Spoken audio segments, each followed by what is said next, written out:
నమస్కారం, నేను Ram. Welcome to news 9 TV. World bulletins కు స్వాగతం. సిరియాలో దాదాపు 5.5 దశాబ్దాలుగా సాగుతున్న అసద్ కుటుంబ పాలనకు తిరుగుబాటుదారులు సిరియా ఇన్ రెబల్స్ హ్యాండ్ ప్రకటించారు. దీంతో అధ్యక్షుడు బషర్ అల్ అసద్ దేశం విడిచి వెళ్లిపోయారు.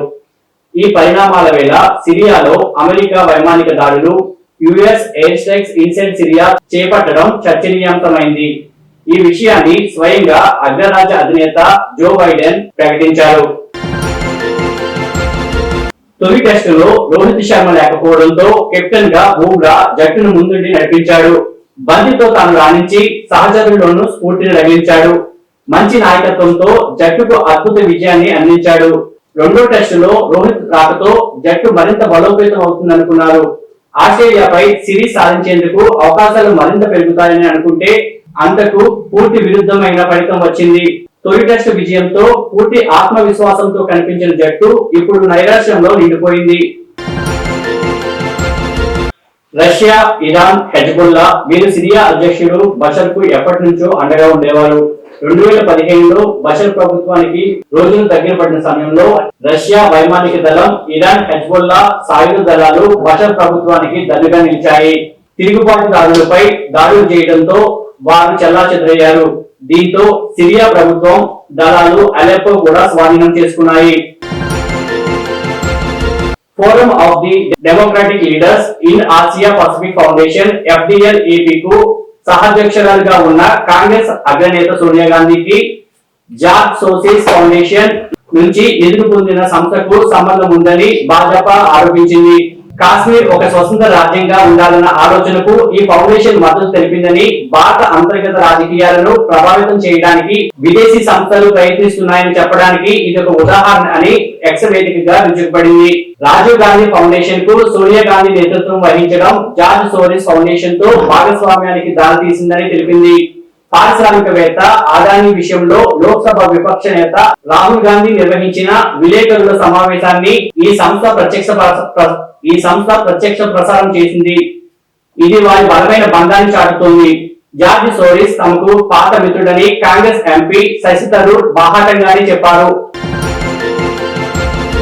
వారం రోజుల క్రితం తిరుగుబాటుదారులు తమ స్థావరమైన ఇద్లిబ్ నుంచి అలెప్పో నగరం దిశగా పయనమైనప్పుడు బషీర్ అల్ అసద్ అధికారాన్ని కోల్పోతారని, 2 వారాల్లోపే డమాస్కస్ హస్తగతమవుతుందని ఎవరు ఊహించలేదు. కానీ దాదాపు 2.5 దశాబ్దాల సిరియాను ఏలిన అసద్ అనూహ్యంగా దేశం నుంచి పారిపోయారు. ఆ దేశ చరిత్రలోనే ఇది కీలక మలుపు. అసద్ నిష్క్రమణతో ప్రజలు సంబరాలు చేసుకుంటున్నారు. అదే సమయంలో సిరియా భవిష్యత్తు పైన ఆందోళనలు వ్యక్తమవుతున్నాయి. ఎందుకంటే భౌగోళికంగా సిరియా కీలక ప్రాంతంగా ఉంది. ఆ దేశానికి ఏం జరిగినా అది కేవలం పొరుగు దేశాలనే కాదు, ప్రపంచాన్ని ప్రభావితం చేయనుంది. 2011 నుంచి కొనసాగిన 13 ఏళ్ల అంతర్యుద్ధమే ఇందుకు నిదర్శనం.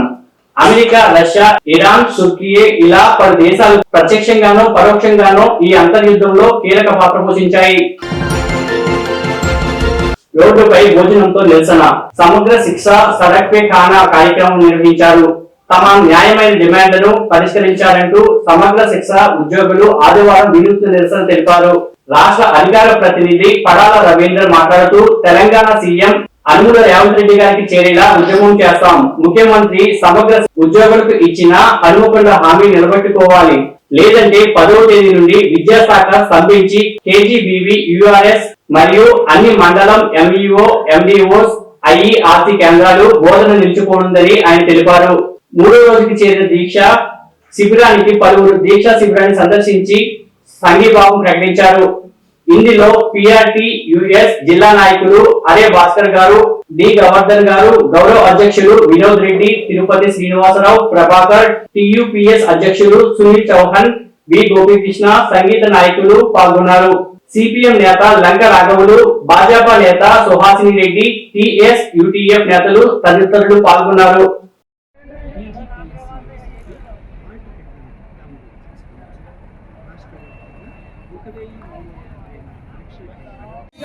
సీఎం గారు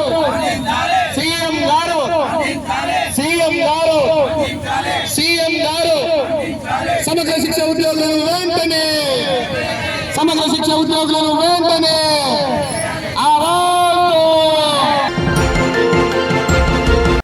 తెలంగాణ రాష్ట్ర రాజధాని హైదరాబాద్ లో షాకింగ్ ఇన్సిడెంట్ చోటు చేసుకుంది. కారు బైక్ ఎత్తుకెళ్తే కిక్కే ఉందని అనుకున్నాడో మరి ఇంకేమనుకున్నాడో తెలియదు కానీ ఏకంగా అత్యవసర సేవలు అందించే అంబులెన్స్ నే చోరీ చేశాడు ఓ విచిత్ర దొంగ. పోలీసులను ముప్పు తిప్పలు పెట్టి చివరకు దొంగ దొరికిపోయాడు. ఈ ఘటనకు సంబంధించి పోలీసుల వివరాల ప్రకారం హైదరాబాద్ శివారు హయత్ నగర్ లోని ఓ ప్రైవేటు ఆసుపత్రి ముందు ఉన్న అంబులెన్స్ పై కన్నేశాడు దొంగ. ఇంకేముంది, ఎవరు చూడని సమయంలో అంబులెన్స్ తీసుకుని పరారయ్యాడు.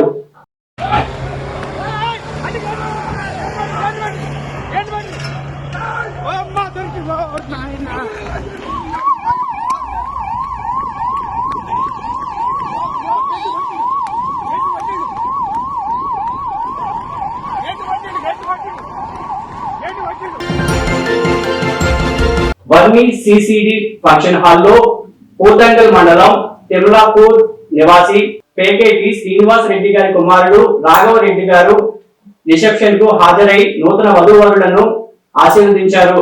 ఇంతటితో బులెటిన్ సమాప్తం. నమస్కారం.